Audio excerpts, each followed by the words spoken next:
तो कैसे हैं आप लोग? बहुत बहुत स्वागत है। मैथमेटिक्स होगा ऑल टेट्स के लिए, और जहां पर आज हम विशेषतः पैडागोगी के कुछ बेहतरीन क्वेश्चन, क्योंकि आप सभी जानते हैं सीटेट में साफ साफ कहा गया है कि प्रश्न लॉजिकल पूछे जाएंगे, तो डेफिनेट सी बात है पैडागोगी में भी कुछ ना कुछ लॉजिकल ही पूछा जाएगा। तो उस लॉजिकल को समझेंगे, उस लॉजिकल को जानेंगे, उस लॉजिकल को मानेंगे और देखेंगे लॉजिकल थिंग्स को आप कैसे क्रिएट करते हैं, कैसे समझते हैं। तो बिना देरी करते हुए पहला प्रश्न आपके सामने रख देता हूं। प्रश्न है हमारा बहुत सिंपल सा, जो आपके सामने है। प्रश्न है दोस्तों, हमारी शिक्षा प्रणाली में गणित के उच्च स्तरीय उद्देश्यों को प्राप्त करने में क्या सहायक नहीं है। बहुत ही जीरो से लेकर चलूंगा पैडागोगी को, और आगे आगे आगे आपको बेहतरीन तरीके से इसको जोड़ता चला जाऊंगा। मैं अच्छा हूं, आप कैसी हैं रूपा? तो हमारी शिक्षा प्रणाली में गणित के उच्च स्तरीय उद्देश्यों को प्राप्त करने में क्या सहायक नहीं है। बालक की योग्यता और तर्कशील एवं विश्लेषणात्मक चिंतन के लिए विकास करना, समस्या समाधान के लिए आत्मविश्वास पैदा करना, परिभाषाओं और सूत्रों को याद करना, गणितीय उपकरणों का चुनाव करना और आवश्यकता के अनुसार उन्हें प्रयोग करना। इनमें से कौन सा हमारी शिक्षा प्रणाली में जो गणित उच्च स्तरीय उद्देश्य को प्राप्त करने में सहायक नहीं होगा। प्रश्न आपके सामने है, उम्मीद करता हूं जवाब एकदम बढ़िया मिलेगा। पहला ऑप्शन, दूसरा ऑप्शन, तीसरा, चौथा या आपका मर्जी, नन ऑफ दीज। तो यहाँ पर बहुत अच्छे से मुझे बताया जा रहा है कि सी ऑप्शन होना चाहिए। जहां तक मुझे लगता है आपने एकदम सही जवाब दिया है। क्यों सही जवाब दिया उसको मैं बता देता हूं। क्योंकि एनसीएफ 2005 कहता है कि भाई परिभाषाओं और सूत्रों को याद नहीं करना है, आपको उनको आत्मसात करना है, इम्प्लीमेंट करना है, और इम्प्लीमेंट करने के बाद ही आप उन परिभाषाओं और सूत्रों को समझने की कोशिश करते हैं। और अगर आप उनको याद कर लेते हैं तो वो आपको कुछ समय बाद उनको भूल जाते हैं, और जो भूल जाते हैं तो कहानी याद आती है ना, जैसे वो गाना बजता है, बचपन का सवाल कहीं भूल नहीं जाना रे। तो ऐसी ऐसी फीलिंग्स आने लग जाती हैं, क्योंकि भूल जाते हैं याद करी हुई चीजें। तो हमें क्या करना है, कॉन्सेप्चुअल स्टडी करनी है। तो एनसीएफ क्या कहता है, कॉन्सेप्चुअल स्टडी करो भैया, यानी आपको याद नहीं करना। इसलिए एनसीएफ की टैगलाइन में आपको बताता हूं, याद करना पाप है और जो याद करे उसके घर में, समझ रहे हो ना क्या है, सांप है। ऐसा बचपन में कहते थे ना हम। हाँ, कहानी दूसरी थी लेकिन सांप जरूर होता था। एक और सवाल, रीना को चतुर्भुजों में से एक आयत का चुनाव करती है और कहती है उसके द्वारा चुनी गई आकृति एक आयत है, क्योंकि इसमें 4 समकोण है। वह यह भी बताती है कि किसी वर्ग, सभी वर्ग आयत क्यों होते हैं लेकिन सभी आयत वर्ग क्यों नहीं होते। वह वॉन हेले के ज्यामिति स्तर के अनुसार किस स्तर पर है। सवाल आपके सामने है, प्रश्न आपके सामने लिख दिया गया है। रीना कुछ चतुर्भुजों में से एक आयत का चुनाव करती है और कहती है उसके द्वारा चुनी गई आकृति एक आयत है, क्योंकि इसमें 4 समकोण होते हैं। वह यह भी बताती है कि सभी वर्ग आयत क्यों होते हैं लेकिन सभी आयत वर्ग क्यों नहीं होते हैं। यह वॉन हेले के ज्यामिति स्तर के अनुसार किस स्तर पर है, ये आपको प्रश्न मुझे बताना है। और यहाँ पर सबसे पहले विक्रम का जवाब मुझे मिला है। सब लोग अपने अपने जवाब दे रहे हैं। ऑप्शन ए स्तर 2 अनौपचारिक अनुमान, स्तर 3 औपचारिक अनुमान, स्तर 0 कल्पना, स्तर 1 विश्लेषण। Reena chooses one rectangle from some quadrilaterals and says that the figure she had chosen is a rectangle because it has 4 right angles. She also explained why all squares are rectangles but why not all rectangles are squares. At what level is she according to von Helle geometric level? कौन से स्तर पर है वो आपको बताना है। Level 2 informal estimation, level 3 formal estimation, level 0 इमिगेशन यानी विजुअलाइजेशन, और लेवल नंबर 1 एनालिसिस। तो यहाँ पर ए मिल रहा है। देखिए वॉन हेले को अगर आपने नहीं समझा है तो भाई वॉन हेले को तो आपको समझना होगा, क्योंकि हर किसी एग्जाम में वॉन हेले से आपसे प्रश्न पूछे जाते हैं और वो प्रश्न आपको आने जरूरी हैं। वो आने बहुत जरूरी है। क्यों जरूरी है मैं आपको बता देता हूँ। देखिए अगर हम बात करते हैं स्तर, इसमें टोटल मिलाकर 0 से 4 लेवल है। इसमें लेवल नंबर 4 लिखा नहीं है, मैं लिख देता हूं। लेवल नंबर 4 को बोलते हैं दृढ़ता। क्या बोलते हैं? दृढ़ता यानी रिगर, इसको रिगर भी बोला जाता है। ओके, अब ये लेवल में आपको छोटे छोटे टर्म्स में एक्सप्लेन करता हूं जिससे आपको याद रहे। सबसे लेवल 0 होता है कल्पना, जिसको विजुअलाइजेशन चाक्षुषीकरण भी कहते हैं। इसका मीनिंग क्या है? बालक यहाँ पर उन आकृतियों, उनकी दिखावट और बनावट के आधार पर पहचान लेता है। जैसे वो कह रहा ना कि बच्चे से बोला गोल क्या है, बोला गोल गेंद है, गोल कटोरी है, गोल सिक्का है, गोल चूड़ी है, गोल पहिया है, वो सबको गोल मानता है। उसे बेसिक डिफरेंस नहीं पता ठोस में और खोखली आकृतियों में, है ना। तो कल्पना पे क्या होता है, बच्चे सिर्फ दिखावट बनावट के आधार पर चीजों को पहचानता है। विश्लेषण में क्या करता है, वह चीजों को उनकी असली नामों से तथा उनकी बेसिक प्रॉपर्टीज जो हैं, बिल्कुल बेसिक प्रॉपर्टीज से जानने की कोशिश करता है। जैसे उसने बोला आयत में 4 भुजाएं होती हैं, त्रिभुज में 3 भुजाएं होती हैं, ऐसी चीजों को, बेसिक थिंग्स को वो विश्लेषण में जानता है। बात आती है अनौपचारिक अनुमान की, इसको संबंध भी कहते हैं। इसमें क्या होता है, संबंध में यानी अनौपचारिक निगमन में, इनफॉर्मल डिडक्शन में बच्चा क्या करता है, वह आकृतियों को साथ साथ में समझने के साथ साथ उनकी सभी प्रॉपर्टीज को जान जाता है। फॉर एग्जाम्पल, अगर मैं आयत के बारे में बात करूं तो आयत को मैं किसी भी पर्सपेक्टिव से पूछ लूं तो आयत की प्रॉपर्टी उसको सटीकता से पता होगी, यानी खुद की स्वयं की आकृति में वो संबंध बनाने की कोशिश करता है। और औपचारिक अनुमान में क्या होता है, वह फॉर्मल डिडक्शन में क्या करता है, वह दूसरी आकृतियों के साथ संबंध बनाता है। जैसे मैं आपको बताऊं, ये एक मैंने यहाँ पर त्रिभुज बनाया, फॉर एग्जाम्पल इस त्रिभुज के अंदर मैंने एक वृत्त बनाया और मैंने कहा इसका संबंध बताओ, इसका संबंध आर का इस ए से क्या है। तो आप कहते हैं कि R is equal to a upon 2√, ऐसा होता है ना, ए अपॉन 2√3। तो ये संबंध है, यानी जब दो भिन्न भिन्न आकृतियों में बच्चा संबंध खोजने की कोशिश करता है तो वह औपचारिक यानी फॉर्मल डिडक्शन हो जाता है। और जहां बच्चा स्वयं की आकृति बनानी शुरू कर देता है, वहां पर दृढ़ता। और आपको बता दूं, लेवल नंबर अगर मैं आपसे डिस्कस करूं, प्राइमरी लेवल पर विश्लेषण, कल्पना यानी विजुअलाइजेशन और अनौपचारिक निगमन ही पढ़ाए जाते हैं। औपचारिक निगमन अपर प्राइमरी क्लासेस पर पढ़ाया जाता है, याद रहेगा, भूलेंगे तो नहीं। गुड आफ्टरनून आकांक्षा, क्लियर है। तो राइट ऑप्शन था ऑप्शन नंबर ए। क्यों, अब समझो सवाल में क्या लिखा था, डिटेल में तो मैंने आपको समझा दिया है, इसका मीनिंग क्या है। देखो, वह आयत है, जैसे उसने आयत नाम लिया तो समझ लेना वह पहचान गई कि वो विश्लेषण पर है। उसकी क्योंकि 4 समकोण, यहां तक उसकी बेसिक प्रॉपर्टी क्लियर हो गई, वो आयत है। लेकिन उसने उस आयत को प्रूफ किया कि सभी आयत वर्ग क्यों नहीं होते हैं, ये सभी वर्ग आयत क्यों होते हैं, उसने उस बात को प्रूफ किया। तो यानी वह उस चीज की डीप प्रॉपर्टीज को समझने की कोशिश कर रही है, वही राइट ऑप्शन है अनौपचारिक। Option number A is the right answer. एक और सवाल, निम्नलिखित में से कौन सी प्रक्रिया गणित पढ़ने वाले छात्रों में भय और चिंता पैदा करने के लिए जिम्मेदार है। कौन सी प्रक्रिया है जो गणित में पढ़ने वाले बच्चों में भय और चिंता पैदा करती है, यानी डर। विच of the following processes is responsible for creating fear and anxiety in students studying mathematics? Visualization and representation, mathematical communication, estimation of quantities, memorization important concepts। देखते हैं जवाब क्या मिलता है। क्या इनमें से कल्पना यानी विजुअलाइजेशन और रिप्रेजेंटेशन बच्चों को कमजोर करता है, डर पैदा करता है बच्चों के अंदर, मैथमेटिक कम्युनिकेशन होता है वो डर पैदा करता है, या महत्वपूर्ण अवधारणाओं को याद करना। तो मैं आपको बता दूं, अभी मैंने बताया था ना, एनसीएफ क्या कहता है कि याद करना पाप है और जो याद करे उसके घर में, समझ गए ना। तो राइट ऑप्शन क्या है, महत्वपूर्ण अवधारणाओं को याद करना। क्योंकि जब बच्चा महत्वपूर्ण अवधारणाओं को याद करने की शुरुआत कर देता है ना, तो प्रॉब्लम कहाँ आती है उसके साथ, मैं बता देता हूँ। जब बच्चा महत्वपूर्ण अवधारणाओं को याद करता है तो कुछ समय बाद वो उनको भूल जाता है, और भूलने के कारण क्या होता है, उसको वो चीज याद नहीं रहती, बार बार करने के बाद भी उनको भूलता रहता है, वो चीज याद नहीं रहती उसको। तो प्रॉब्लम कहाँ आती है, प्रॉब्लम आती है कि भाई उसके अंदर डर पैदा होना शुरू हो जाता है, क्योंकि जब वो भूल जाता है तो उसे याद नहीं होता, उसे लगता है गणित बहुत कठिन विषय है। इसलिए महत्वपूर्ण अवधारणाओं को याद नहीं करना चाहिए गणित में, उनको कॉन्सेप्चुअलाइज समझना चाहिए। तो राइट ऑप्शन था ऑप्शन नंबर डी, बिल्कुल सही कहा आपने, एकदम जितेंद्र। एक और, एक गणित की कक्षा में संप्रेषण का संबंध निम्न में से किस योग्यता के विकास से है। गणित की कक्षा में बात कर रहे हैं, communication in mathematics classes is related to the development of which of the following abilities. A, promptly answer questions asked in classes, to oppose the views of other about mathematical problems, to organize, strengthen and express mathematical thinking, interpreting data by looking at bar graph। यानी कक्षा में पूछे जाने वाले प्रश्नों का तुरंत उत्तर देना, गणित की समस्याओं के बारे में दूसरों के विचारों का विरोध करना, गणित चिंतन को व्यवस्थित करना, सुदृढ़ बनाना और व्यक्त करना, दंड आरेख यानी बार ग्राफ को देखकर आंकड़ों की व्याख्या करना। इनमें से कौन सा है जो मैथमेटिक कम्युनिकेशन के बारे में बात करता है।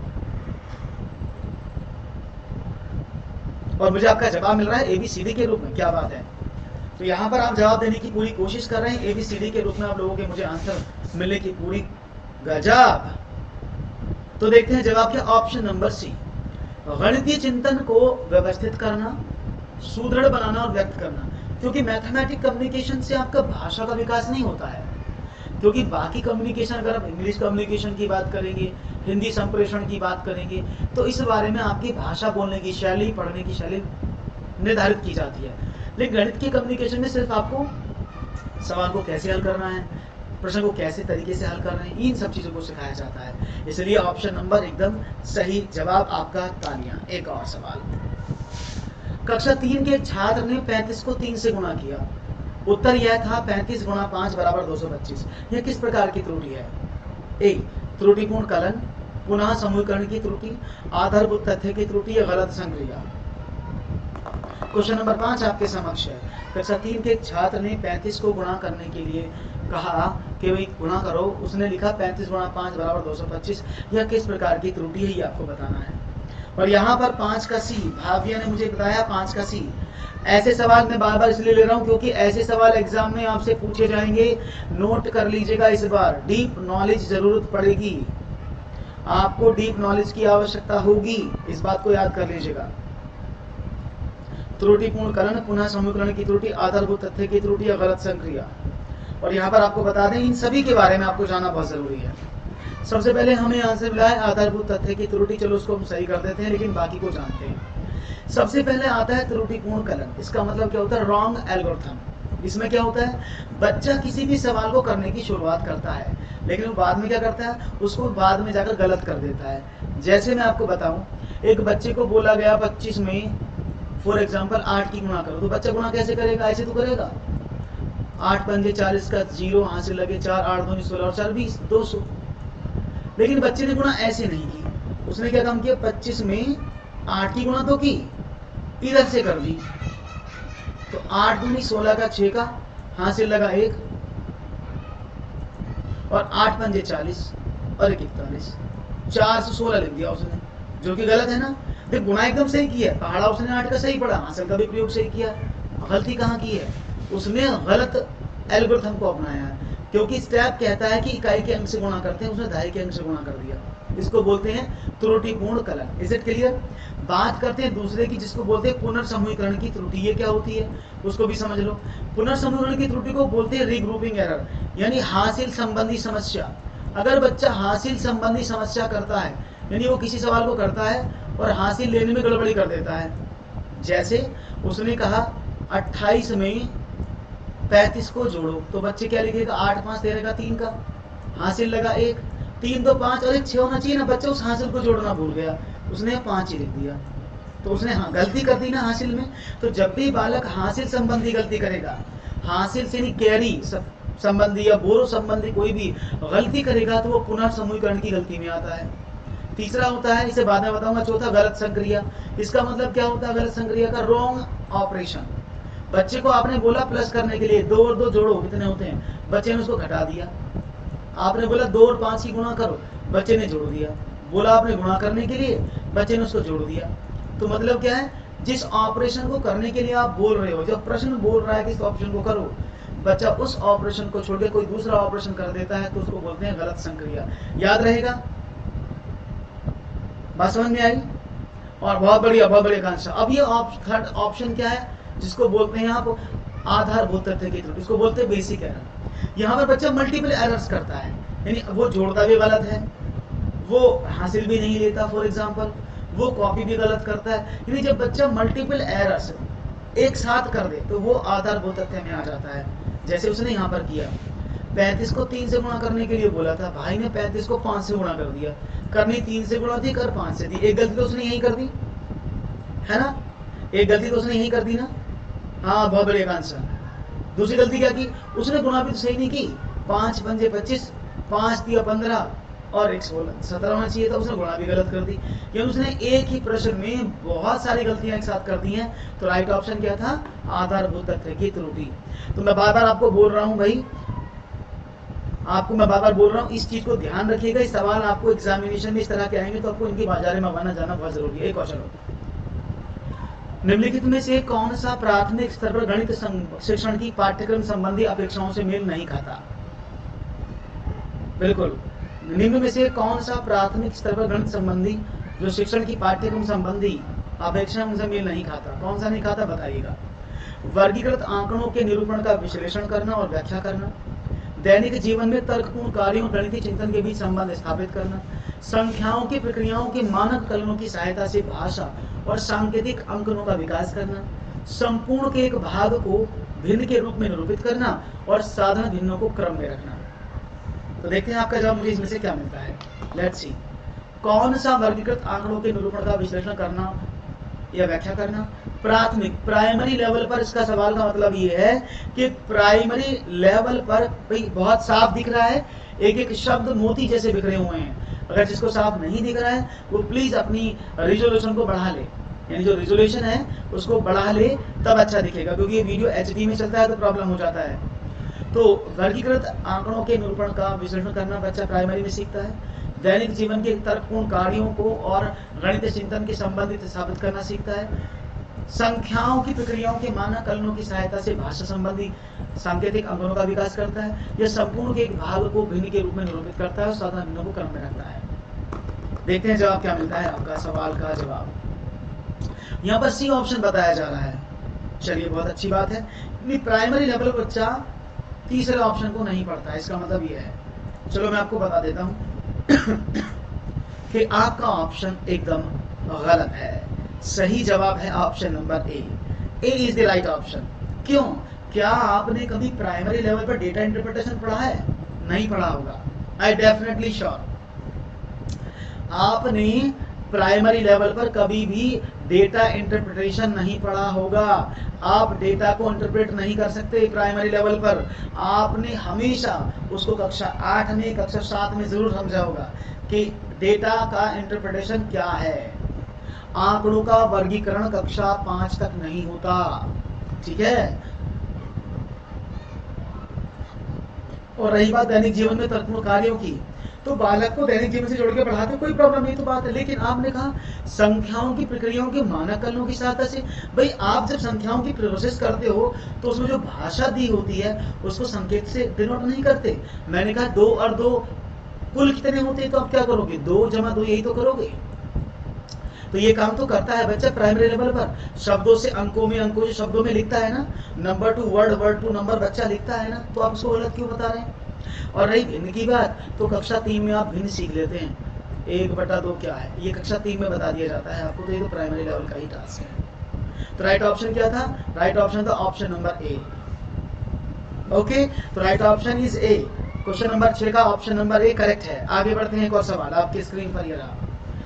एनसीएफ 2005 में दी गई गणित की लंबी आकृतियों से क्या अभिप्राय है, आपको बताना है। ये सवाल मैंने कई बार पूछा है आपसे और उम्मीद करता हूँ जल्दी से सही जवाब मिलेगा इसका। मुझे बिना किसी देरी के मुझे जवाब मिलेगा, उम्मीद करता हूँ। निरूपित करना, बहुत बढ़िया। चुनौतीपूर्ण समस्याओं को हल करना, गणित के खेलों का सृजन करना, प्रत्यक्ष अनुभव प्रदान करना, एक अवधारणा के साथ आधार पर दूसरी अवधारणा का निर्माण करना, ये आपको बताना है। देखते हैं जवाब क्या मिलता है। एनसीएफ 2005 में दी गई गणित की लंबी आकृतियों से क्या अभिप्राय है? चुनौतीपूर्ण समस्याओं को हल करना, गणित के खेलों का सृजन करना, या फिर प्रत्यक्ष अनुभव प्रदान करना, या एक अवधारणा के आधार पर दूसरी अवधारणा का निर्माण करना। तो सब जानते हैं, इसको तो सबको पता होगा। बहुत बढ़िया, डी ऑप्शन है।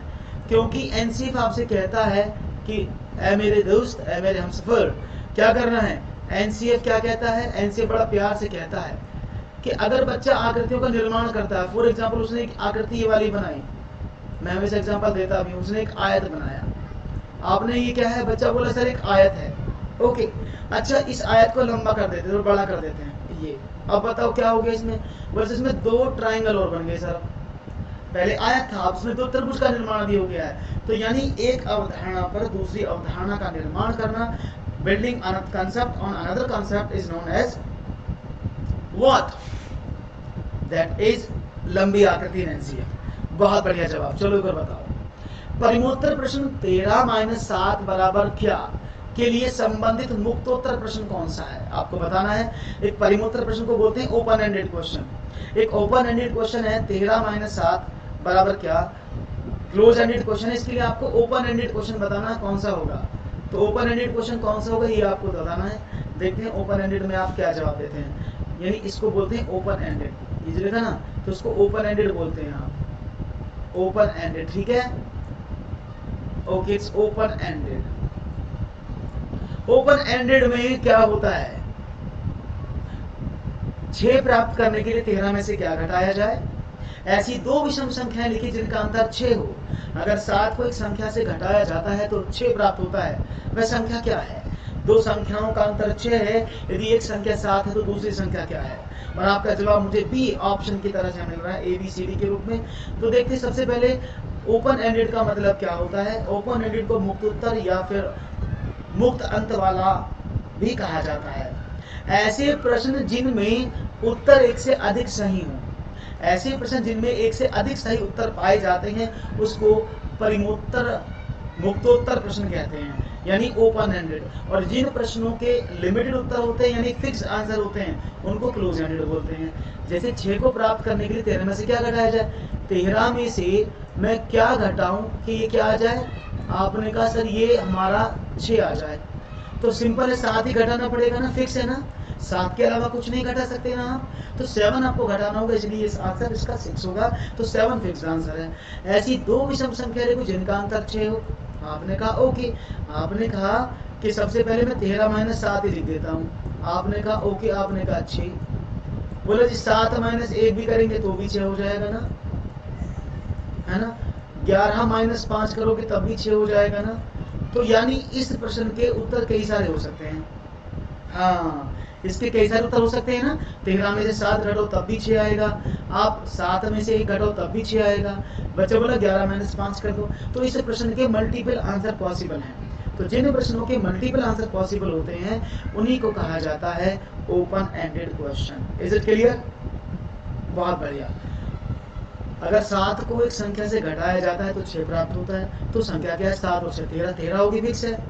दो संख्याओं का अंतर 6 है, एक संख्या 7 है, तो a - b, अगर मैं इसको देखूं a - b बराबर 6, तो अगर एक संख्या 7 है, b 7 है, तो a इक्वल टू कितना हो जाएगा। आपने कहा 6 + 7 बराबर 13। तो ये क्या हो गया, ये भी क्लोज एंडेड, ये भी क्लोज एंडेड, ये भी क्लोज एंडेड, सिर्फ ये ओपन एंडेड है। यही इसका सही जवाब है। बहुत बढ़िया।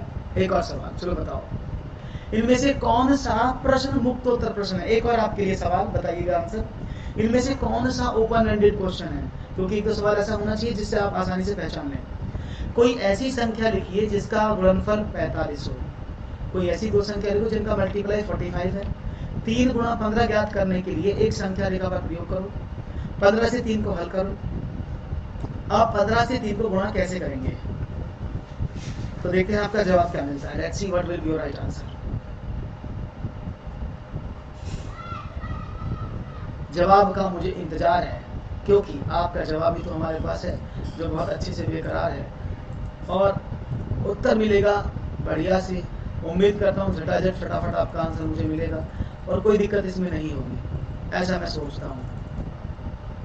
अब देखते हैं आप क्या सोचते हैं, क्या बताते हैं, तो आप बताएंगे। और यहाँ पर जवाब तो क्या आएंगे, तो मैं देख रहा हूँ आप लोगों की तरफ। और ये जवाब आपने दिया है ABC। देखो अभी देखो भाई, आप 15 को 3 से गुणा कैसे करेंगे, फिक्स है, क्लोज एंडेड हो गया, क्लोज एंडेड हो गया। 3 से 15 गुणा करोगे, संख्या रेखा प्रदर्शित करोगे, एक ही तरह से प्रदर्शित हो सकता है, क्लोज एंडेड हो गया। लेकिन दो संख्याओं का गुणनफल 45 है। बच्चा बोला, एक बच्चे ने लिखा जी 1 × 45, ये भी दो संख्या है, दोनों को मल्टीप्लाई करोगे तो 45 ही आएगा ना। दूसरा बच्चा बोला जी 3 × 15, ये भी तो 45 ही आएगा, दूसरा आंसर। एक बोला जी 5 × 9 भी कर सकते हैं मास्टर जी, हम कर सकते हैं कि नहीं, आप बोलेगे यस कर सकते हैं, तो ये भी ओपन एंडेड। यानी इस प्रश्न के 3 सॉल्यूशन अवेलेबल हैं, एक ही प्रश्न के मल्टीपल आंसर्स अवेलेबल हैं, इसलिए ऑप्शन नंबर 1 क्या है, ओपन एंडेड क्वेश्चन की श्रेणी में आएगा। और ये सवाल सीटेट में पिछली बार आ चुका है, आप सबने देखा होगा, ओपन एंडेड क्लोज एंडेड आया था, और ईवीएस में भी ओपन एंडेड क्लोज एंडेड पूछा गया था। चलिए एक और ये सवाल और है, इसको देखेंगे और जल्दी से इसका आंसर दीजिएगा। एक आयत का परिमाप 6 सेंटीमीटर भुजा वाले वर्ग के परिमाप के समान है। आयत की चौड़ाई इसके लंबाई से 6 सेंटीमीटर कम है। आयत की लंबाई और चौड़ाई ज्ञात करें। एक आयत का परिमाप 6 सेंटीमीटर भुजा वाले वर्ग के परिमाप के समान है। आयत की लंबाई और चौड़ाई क्या होगी? एक आयत का परिमाप 6 सेंटीमीटर भुजा वाले वर्ग के परिमाप के समान है। यदि आयत की लंबाई वर्ग की लंबाई से 2 सेंटीमीटर अधिक हो तो आयत की चौड़ाई ज्ञात करें। एक आयत का परिमाप 6 सेंटीमीटर भुजा वाले वर्ग के परिमाप के समान है। यदि आयत की लंबाई उसकी चौड़ाई से 2 गुना अधिक है तो आयत की लंबाई और चौड़ाई ज्ञात करें। तो देखते हैं आपका जवाब क्या मिलता है। बहुत ही बढ़िया तरीके से मुझे उम्मीद है कि आपका जवाब मिलेगा। और यहाँ पर क्या बात है भाव्या, क्वेश्चन नंबर 10 का भी बताया है आपने। सभी लोग अपने आंसर से पहले क्वेश्चन नंबर जरूर लिखें जिससे कि मुझे पता लग जाए कौन से क्वेश्चन के बारे में बात कर रहे हैं। ओके बढ़िया, जल्दी से दीजिएगा आंसर। बी बी बी सबने कहा बी। ओके 1 मिनट रुकिएगा, मैं पानी जरूर जरा एक गिलास।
ओके तो क्या जवाब मिला? बी। बहुत अच्छे से जवाब दिया बी। तो देखो बी कैसे मिला समझते हैं। देखिए समझने की कोशिश करना। सबसे पहली बात मैं आपको बता दूं, एक जो बहुत इंपॉर्टेंट है उसको हमेशा याद रखिएगा। वो इंपॉर्टेंट बात क्या है? अगर किसी प्रश्न में आपको कोई कंडीशन दी है तो वो हमेशा क्लोज एंडेड होगा। कंडीशन वाले सवाल हमेशा क्लोज एंडेड होते हैं, जबकि जिनमें कंडीशन नहीं दी होती वो सवाल ओपन एंडेड हो सकते हैं। जैसे कि यहाँ देखते हैं एक आयत का परिमाप 6 सेंटीमीटर भुजा वाले वर्ग के परिमाप के बराबर है। तो वर्ग का परिमाप सपोज ये वर्ग हो गया आपके सामने, 6 सेंटीमीटर इसकी एक भुजा थी तो उसका परिमाप कितना? 24 सेंटीमीटर होगी ना, 24। तो ये वर्ग का परिमाप, आयत का परिमाप 24 सेंटीमीटर है, कोई प्रॉब्लम नहीं है। आप क्या करें? उसने बोला आयत की चौड़ाई इसकी लंबाई 6 सेंटीमीटर कम है। अगर आयत की चौड़ाई लंबाई l है तो इसकी चौड़ाई कितनी है? l माइनस 6 है। अब इन दोनों को अगर जोड़ा जाए और 2 से मल्टीप्लाई किया जाए, क्योंकि वही तो परिमाप होता है, वो क्या देगा आपको? वो आपको देगा 24। तो यानी आप l का वैल्यू यहाँ आसानी से निकाल पाएंगे। तो कितना हो गया? 12 और में से 12 और 6 18 9 आ गया वैल्यू। पानी पीछे थोड़ा सा, मैं 1 मिनट रुकिएगा। कितना हो गया? 12 और 9 आ गया, यानी x is equal to fix हो गया 9 लंबाई। तो जितनी भी कंडीशन है, अब देखो इसमें देखो आयत का परिमाप 6 सेंटीमीटर भुजा वाले वर्ग के परिमाप के समान है। तो अब उसकी लंबाई चौड़ाई क्या होगी? तो अब इसमें जो कोई भी कंडीशन नहीं दी है आयत की लंबाई, तो इसमें क्या निकलेगा? मैं इसको लिख देता हूँ। एक्चुअली मेरा पेन टैब का पेन खराब हो गया है इसलिए प्रॉब्लम हो रही है। तो l प्लस बी बराबर कितना हुआ? आपने कहा 24/2, क्योंकि 2 यहाँ होता है ना, ऐसे परिमाप यही तो होता है, 24 है उसके बराबर। तो आपने कहा कि l प्लस बी का वैल्यू कितना हो जाएगा? आपने कहा 12 हो गया। 12 हो गया ना प्लस बी का वैल्यू, तो ये 12 मिल गया आपको। अब l 1 हो सकता है, b 11 हो सकता है, l 2 हो सकता है, b 10 भी हो सकता है, l 3 b 9 भी हो सकता है, l 4 b 8 हो सकता है। यानी मल्टीपल आंसर्स आर पॉसिबल। इसलिए ऑप्शन नंबर बी एकदम करेक्ट आंसर होगा। इसका बहुत अच्छे से जवाब दिया आपने। That's very nice, clap for you guys. आप काफी अच्छे से एग्जाम में इस तरह से उत्तर देंगे, मुझे अच्छा लगेगा। चलो एक और सवाल। पुनित प्रकार के प्रयोग से एक दिए गए व्यास का वृत्त बनाता है। यह निम्न में से कौन सी उपलब्धि को दर्शाता है? स्वभाव लक्ष्य, सामाजिक लक्ष्य, विषय वस्तु संबंधी लक्ष्य या प्रक्रिया संबंधी लक्ष्य। Punit makes circle of diameter, given diameter by using of compass. Which of the following achievement does it represent? वो कौन सा रिप्रेजेंट करता है ये आपको बताना है। नेचुरल गोल, नेचर गोल, सोशल गोल, कंटेंट रिलेटेड गोल, प्रोसेस ओरिएंटेड गोल, यानी स्वभाव लक्ष्य, सामाजिक लक्ष्य, विषय वस्तु संबंधी लक्ष्य, प्रक्रियात्मक लक्ष्य। और यहाँ पर अजीत आए हैं तेजी से एकदम। और भाई लाइक वाइक करते रहो भी सेशन को, लाइक वाइक, हाँ लाइक वाइक लगातार बने रहने चाहिए। लाइक के बिना कैसे काम चलेगा, लाइक की तो भूख रहती है टीचर को, बिल्कुल। तो आपने क्या देखा, सामाजिक लक्ष्य, स्वाभाविक लक्ष्य, विषय वस्तु संबंधी लक्ष्य, प्रक्रिया संबंधी लक्ष्य, इनमें से कौन सा है ये आपको बताना है। तो पुनीत क्या कर रहा है, प्रकार से। अब देखो समझने की कोशिश करना, अगर वो इस व्यास को नहीं बोलता, वो बोलता पुनीत एक व्रत बनाता है, अगर वो चीज नहीं बोलता, वो सिर्फ ये बोलता पुनीत एक व्रत बनाता है, तो ये प्रक्रिया संबंधी लक्ष्य होता, क्योंकि वो कटोरी से बना सकता है, चूड़ी से बना सकता है, रस्सी गाड़ के चारों तरफ बना सकता है, तो प्रोसेस है कि व्रत कैसे बनता है। लेकिन बात यहाँ पर ये आई है, उसने दिए हुए डायमीटर से बना रहा है, और जो व्यास है, डायमीटर है, वो तो गणित का वर्ड है ना। तो इसका मतलब क्या है, वह बच्चा गणित संबंधी कार्य कर रहा है, इसलिए यह उसका कैसा लक्ष्य हुआ, यह उसका विषय वस्तु संबंधी लक्ष्य है। क्लियर है, बहुत बढ़िया से आप उत्तर दे रहे हैं। एक और सवाल, वाणी सामान्य और दशमलव भिन्न, एक से छोटी और बड़ी दोनों को एक संख्या रेखा पर निरूपित करना जानती है, वह किस अवस्था में है, सक्रियात्मक अवस्था में, प्रारंभिक अवस्था में, मात्रात्मक अवस्था में, विभाजनात्मक अवस्था में। जो वाणी है वो दशमलव भिन्नों में से एक से छोटी और एक से बड़ी दोनों को एक संख्या रेखा पर निरूपित करना जान रही है, किस अवस्था में है वो, that is in operational state, initial state, quantitative state, या फिर स्प्लिट स्टेट। जब आप क्वेश्चन का आंसर दें दोस्तों, तो क्वेश्चन नंबर जरूर मेंशन कर दें। तो 12 का डी मुझे मिल रहा है, विभाजन अवस्था।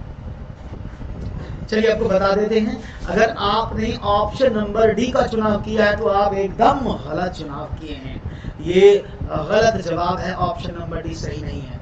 मैं आपको बता देता हूँ हर किसी में क्या क्या होता है। इसका सही जवाब है ऑप्शन नंबर 1, ऑपरेशनल स्टेज। वाणी ऑपरेशनल स्टेज में, क्योंकि वह एक से छोटी संख्या क्या है, एक से बड़ी संख्या क्या है, दशमलव भिन्न क्या होती है, दशमलव को कैसे प्रयोग किया जाता है, इन सब की जानकारी बच्चा जब ऑपरेशनल स्टेज में आता है तभी वो जानता है। ठीक है ना। तो ये संक्रियात्मक अवस्था में थी। तो ये फिर विभाजनात्मक अवस्था क्या है, विभाजनात्मक अवस्था को डिविजनल स्टेट, या फिर आप इसको स्प्लिट स्टेट भी बोलते हैं, स्प्लिट स्टेट भी बोलते हैं। अब ये स्प्लिट स्टेट क्या है, यानी आपसे बोला 325 को स्प्लिट करो, तो बच्चा उनको कंपोनेंट में लिखना जानता है, 300 प्लस 20 प्लस 5, तो बच्चा संख्या को उनके एक्सपेंडेड फॉर्म में लिख देता है। तो जो एक्सपेंडेड फॉर्म है उसी को बोलते हैं विभाजनात्मक अवस्था, याद रहेगा, बढ़िया। मात्रात्मक अवस्था क्या होता है, जब बच्चा किसी मात्रा को निर्धारित कर दे, जैसे बच्चे को आपने कुछ टॉफीज दी, लो भी टॉफी बच्चे खा, बच्चे ने टॉफी हाथ में मिली और उनको खाना शुरू किया और बोला वाह ये तो 10 टॉफी हैं, तो बच्चा उनकी मात्रा निर्धारित कर सकता है। बचपन में आपने भी जोड़े मिलाए होंगे गणित में। बात करते प्रारंभिक अवस्था, इनिशियल स्टेज को परिमाणात्मक अवस्था भी कहते हैं। यहाँ पर बच्चा क्या करता है, यहाँ पर बच्चा उन अंकों के निर्धारित मान को पहचानता है। जैसे आपने लिखा 3 क्या है, ये 3 है, इसका मतलब 3 टॉफी है। आपने कहा 10, इसका मतलब क्या है, 10 मेरे पास पेन है, तो वो इसको क्या बोलते हैं, प्रारंभिक अवस्था, जहां पर वो संख्याओं और अंकों में पहचान करना सीखता है। बात समझ में आ गई। तो राइट ऑप्शन क्या हुआ, ऑप्शन नंबर 1 इज द सही जवाब, और आपने बाकी सबको पहचाना। एक और चलो, एनसीएफ 2005 के अनुसार स्कूल गणित एक ऐसी स्थिति में होता है जहां एक बच्चे सूत्रों के अभ्यास में शामिल होते हैं और उन पर कार्य प्रदर्शन का और परीक्षाओं का दबाव होता है। गणित बच्चे के जीवन के अनुभवों का एक भाग होता है। बच्चों को दैनिक अभ्यास के माध्यम से गणित सीखने के लिए बाध्य किया जाता है। बच्चे श्रोता होते हैं और शिक्षक सक्रिय वर्णनकर्ता होते हैं। देखता हूं आपका जवाब मुझे क्या मिलता है इस प्रश्न के लिए। ओके लेट्स सी, पानी बहुत ठंडा है तो नहीं पिया जाएगा। ओके जवाब क्या मिला है, बच्चों के ऊपर कहानी पूछी और एनसीएफ के आधार पर पूछा है, और एनसीएफ में तो बच्चा ही प्रधान है, बच्चा ही प्रमुख है, बच्चा ही सब कुछ है ना। तो एनसीएफ 2005 के अनुसार स्कूल गणित एक ऐसे स्थिति में होता है जहां बच्चे सूत्रों के अभ्यास में शामिल होते हैं और उन पर कार्य प्रदर्शन का दबाव बना रहता है। गलत बात, क्योंकि आप चाह कर भी बच्चे के ऊपर दबाव नहीं बना सकते। ये बोला जाता है ना लर्निंग विदाउट बर्डन। एनसीएफ 2005 को कहता भी है लर्निंग विदाउट बर्डन कि आप बच्चे पर दबाव नहीं बना सकते। दूसरा, गणित बच्चे के जीवन का अनुभव का भाग होता है, बिल्कुल सही बात है। एनसीएफ तो यही कहता है कि बच्चे को उसके दैनिक जीवन से जोड़ के पढ़ाओ, बच्चे को उसको दैनिक जीवन की जो भी चीजें उनके साथ कनेक्ट करके पढ़ाओ, सही बात है। बच्चा दैनिक अभ्यास के माध्यम से गणित सीखने बाध्य है। You can not bound the student, you can not bound. आप बच्चे को बाउंड नहीं कर सकते क्योंकि वो मानसिक रूप से प्रताड़ित हो जाएगा, और बच्चा श्रोता होता है और शिक्षक जो है सक्रिय वर्णन करता होता है। तो भाई बच्चा तो ऐसा हो गया जैसे जपनाम वाले बाबा, काशीपुर वाले बाबा के शिष्य, कि बाबा बोलेंगे बच्चे सुनेंगे, ये तो पॉसिबल नहीं है ना। तो बच्चे के साथ साथ आपको बता दें, शिक्षक भी सक्रिय वर्णन करता होना चाहिए, बच्चा भी एक्टिव होना चाहिए। जब दोनों एक्टिव होते हैं तभी बात बनती है और तभी चीजें समझ में आती हैं। तो राइट ऑप्शन क्या था? Option number B. आपने एकदम सही जवाब चुना, बढ़िया जवाब था। एक और सवाल, उच्च प्राथमिक स्तर पर आंकड़ों को व्यवस्थित करना केंद्रित होता है, किस पर केंद्रित होता है? आंकड़ों को संग्रह करने की विधियों पर, आंकड़ों का संग्रहण, वर्गीकरण और व्याख्या पर, केवल आंकड़ों की व्याख्या पर, केवल आंकड़ों के वर्गीकरण पर। It is centralised organised data at upper primary level. याद रखिए मैं किसके बारे में पूछ रहा हूँ? अपर प्राइमरी लेवल के बारे में पूछ रहा हूँ, यानी कक्षा 6 से 8। तो प्रश्न को पढ़ के सही से जवाब दीजिएगा। 6 से मैं 8 की बात कर रहा हूँ, तो कक्षा 6 से 8 के बच्चे यानी उच्च प्राथमिक स्तर के बच्चे पर आंकड़े व्यवस्थित करना केंद्रित है। ये तो मैंने आपको बताया था कि कक्षा 6 से 8 तक का बच्चा आंकड़ों को वर्गीकृत करता है, उसको केंद्रित होता है। देखिए सही जवाब आपको देना है, इनमें से कौन सा एकदम सटीक है? ए, आंकड़ों का संग्रह, आंकड़ों का संग्रहण, वर्गीकरण, व्याख्या, केवल आंकड़ों का व्याख्या या केवल आंकड़ों का वर्गीकरण। तो देखते हैं जवाब क्या मिलता है। Let's see what will be your right answer. और यहाँ मिला है बी, आपने कहा बी, बिल्कुल सही जवाब है। इस बार तो आपने एकदम सही जवाब दिया, option number B. Here we go with the right answer is B, correct answer, बिल्कुल सही जवाब। क्यों? क्योंकि प्राथमिक स्तर पर बच्चा आंकड़ों को इकट्ठा तो कर सकता है, लेकिन उच्च प्राथमिक पर वो उनको संग्रहित कर सकता है, उनको ऑर्गेनाइज कर सकता है, उनको कलेक्ट कर सकता है, उनको क्लासिफाई कर सकता है और उसके आधार पर इंटरप्रिटेशन भी कर सकता है। तो राइट ऑप्शन था 14 का बी, एकदम सही जवाब दिया है जी जितेंद्र जी आपने और बाकी सबने। एक और, सीबीएसई ने किस महान गणितज्ञ के जन्म दिवस को गणित GANIT growing aptitude in numerical innovation and training सप्ताह के रूप में मनाने की घोषणा की है? ए, आर्यभट्ट, बी, ब्रह्मगुप्त, सी, श्रीनिवास रामानुजन, डी, भास्कर। इसमें से किसको गणित सप्ताह के रूप में मनाने की घोषणा की गई है, ये बताना है आपको।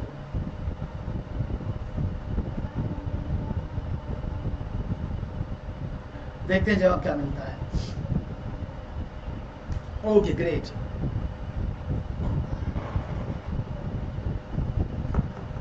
बहुत बढ़िया, सी, बिल्कुल। क्या बात है, आज तो अच्छे से जवाब मिल रहे हैं मुझे, क्या बात है, सब लोग तैयार होके बैठे हैं। आर्यभट्ट, ब्रह्मगुप्त, श्रीनिवास रामानुजन या भास्कर। तो आपको बता दें सही जवाब था श्रीनिवास अय्यर रामानुजन, इनका पूरा नाम था श्रीनिवास अय्यर रामानुजन। तो इतने ब्रिलियंट थे, हालांकि 32 वर्ष की अल्प आयु में ही इनका निधन हो गया। तो इन्होंने बहुत ज्यादा गणित के क्षेत्र में काम किया और नंबर सिस्टम, इनफाइनाइट सीरीज, इस पर इन्होंने बहुत काम किया। और इन्हीं के नाम पर सीबीएसई ने 16 दिसंबर से 22 दिसंबर को गणित सप्ताह के रूप में मनाने की घोषणा की, जहां सीबीएसई से एफिलिएटेड सभी स्कूल्स और कॉलेजेस में इसको अनिवार्य रूप से मनाया जाता है।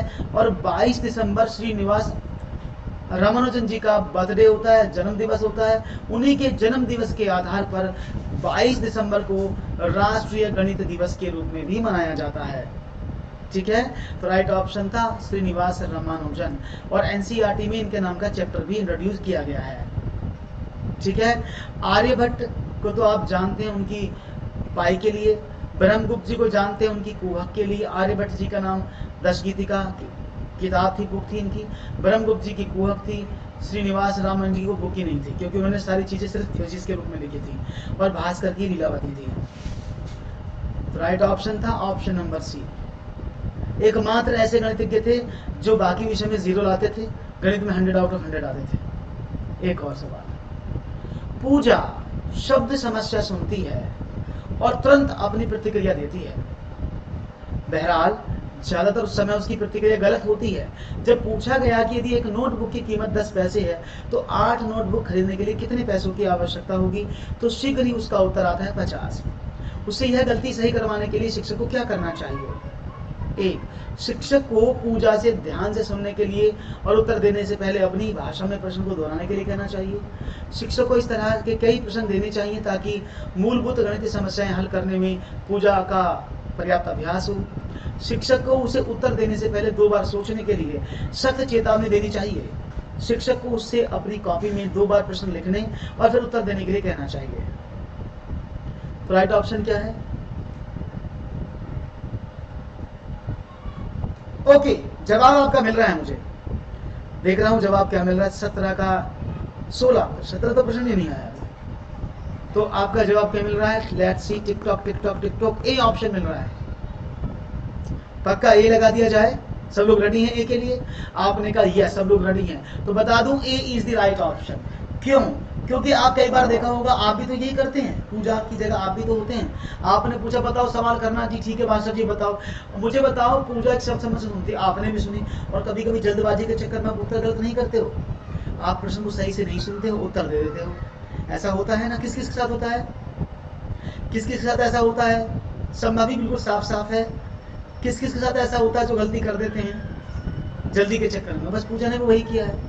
तो चीजों को हम क्या कहते हैं? अरे भैया बेटा, सवाल को सही से पढ़ लो एक बार। अगर आप सवाल को सही से पढ़ लोगे तो आपका जवाब अपने आप सही उत्तर आ जाएगा। और वही पूजा ने किया। तो पूजा को ध्यान से प्रश्न को पढ़ने के लिए उस शिक्षक को कहना चाहिए कि वो उस प्रश्न को ध्यान से पढ़े और प्रश्न का जवाब सही सही देने की कोशिश करे। Is it clear? बात समझ में आ गई? बहुत बढ़िया। आगे बढ़ते हैं एक और सवाल की तरफ और देखते हैं एक और सवाल। 16 का एकदम सही जवाब है। एक और, डॉली के बैग में 8 पेंसिल थी। उसके पिता ने 5 पेंसिल उसके भाई को देने के लिए कहा। डॉली के बैग में कितनी पेंसिल हैं? यह शब्द समस्या किस प्रकार की श्रेणी के अंतर्गत आती है, ये आपको बताना है। देखते हैं जवाब क्या मिलता है। ये किस श्रेणी के अंतर्गत आता है? पृथक्करण, दोहराव गया योग, विस्तारण या संयुक्तीकरण। इनमें से किसके अंतर्गत ये आता है? पूजा, डॉली के बैग में 8 पेंसिल हैं, उसके पिता ने उसे 5 पेंसिल उसके भाई को देने के लिए कहा। डॉली के बैग में कितनी पेंसिल हो गई? यह किस प्रकार की शब्द समस्या किस वर्ग के अंतर्गत आती है, आपको बताना है। तो पृथक्करण, दोहराया योग, विस्तारण या संयुक्तीकरण। देखते हैं जवाब क्या मिलता है। तो आप लोग क्या सोच रहे हैं? चलो मैं इन सब के बारे में बता देता हूँ। देखिए, पृथक्करण का मतलब होता है जब चीजें अलग अलग होती है, जब चीजें टूटती हैं। ये चीजें हमारे पास हैं और वो अलग हो जाती है तो उसको पृथक्करण कहते हैं। ठीक है ना? दूसरी हम बात करते हैं, दूसरे लेवल से अगर हम बात करें तो दूसरी समस्या क्या होती है उसको भी बता देता हूँ। दूसरी समस्या क्या कहती है उसको भी समझ लीजिएगा। दूसरी वाली समस्या क्या है कि भाई दोहराया गया योग, ये जब सेम नंबर को आप बार बार रिपीट करते हैं तो उसको दोहराव वाला योग कहते हैं। ओके, उसको दोहराव वाला योग के नाम से जाना जाता है। अगर हम बात करते हैं तीसरी समस्या की, विस्तारण, उसको एक्सपेंशन बोलते हैं। जब किसी एक व्यक्ति की चीजों में लगातार वृद्धि होती है उसको एक्सपेंशन बोला जाता है। ठीक है ना? और संयुक्तीकरण किसको बोलते हैं? जब एक ही चीज अलग अलग हो, दो व्यक्तियों के पास, अब दोनों की चीजों को जोड़े, दोनों व्यक्तियों को साथ में पुकारें तो उसको बोला जाता है दोहराव वाला योग। क्लियर है? तो उसको दोहराव वाला योग भी कहा जाता है। क्लियर हुआ? बात समझ में आई? तो जल्दी से अगर आपको समझ में आ रहा है तो मुझे कमेंट में सेशन करके दें, और अगर आपको वीडियो अच्छा लग रहा है तो लाइक जरूर करते रहें और शेयर करना बिल्कुल भी ना भूलें। चैनल को सब्सक्राइब जरूर कर लें। Okay, very good, thank you.